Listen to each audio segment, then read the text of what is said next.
केही कुरामा भन्न चाहन्छु। जसको टपिक रहेछ हाम्रो राष्ट्रिय ड्युटी। अमरसिंह थापाको जन्म 1918 जनकपुरमा भयो। गोर्खा जिल्ला सदर चोकमा भएको थियो। नेपालको नेपालको पश्चिम जिल्ला सबैभन्दा ठुलो कमान्डर उनीलाई नेपालको राष्ट्रिय ड्युटी भनिन्छ। उनी निडर महिला र विश्वासिलो भएको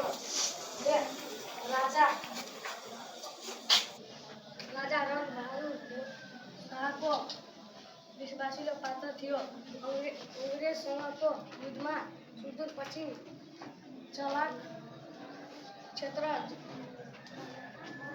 सुरक्षा जम्मा उनीलाई